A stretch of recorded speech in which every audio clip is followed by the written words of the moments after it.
Ada nggak orang komunis yang hafid das kapital, yang hafid 30 juz dan ribuan orang itu hanya Al-Quran? Nggak ada.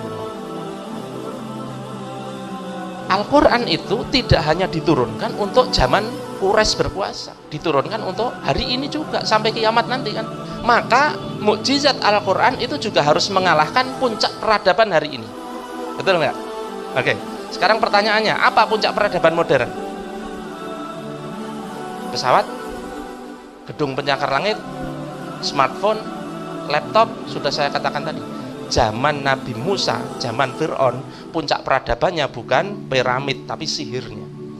Zaman hari ini puncak peradabannya bukan jalan tol, bukan bendungan, bukan apa-apa, bukan yang fisik-fisik. Puncak peradaban itu bukan yang fisik, selalu bukan yang fisik, tetapi ilmu untuk membuat itu. Gimana? Puncak peradabannya bukan pesawat, tapi ilmu membuat pesawat.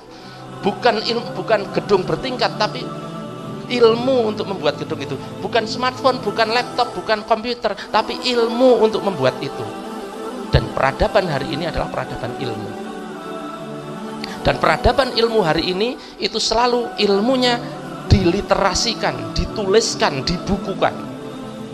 Jenengan lulus SMA saja harus karya tulis, lulus S1 saja harus skripsi, lulus S2 harus tesis, lulus S3 harus disertasi.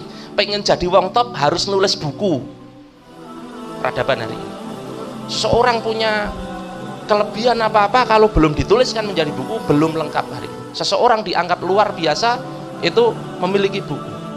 Karl Marx dipuja-puja oleh orang komunis itu bikin buku Das Kapital. Foucault punya The Birth of Clinic.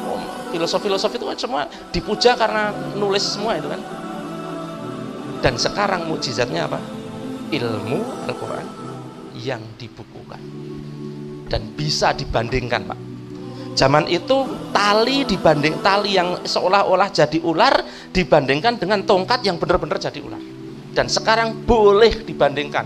Iki buku tulisannya menungso, ini kitab dari Allah. Silahkan bandingkan. Makanya kemukjizatan Rasulullah Muhammad SAW berupa Al-Quran itu sifatnya tembus zaman. Kalau mukjizat zaman Nabi Musa yang bisa melihat hanya orang zaman itu pun yang ikut Nabi Musa. Orang belahan dunia lain nggak lihat, cuma diceritani, wow kemarin belah laut loh, tenan po gitu.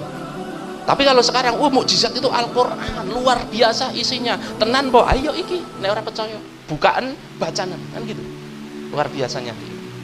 Oke. Kalau kita lihat peradaban hari ini adalah ilmu yang dituliskan, ilmu yang dibukukan. Inilah kemukjizatan, inilah bukti kemukjizatan Al-Quran yang bisa kita sampaikan kepada siapapun. Yang hari ini puncak peradabannya adalah literasi, puncak peradabannya adalah buku, ilmu yang dibukukan. Dan mukjizat kita hari ini adalah buku, kitab.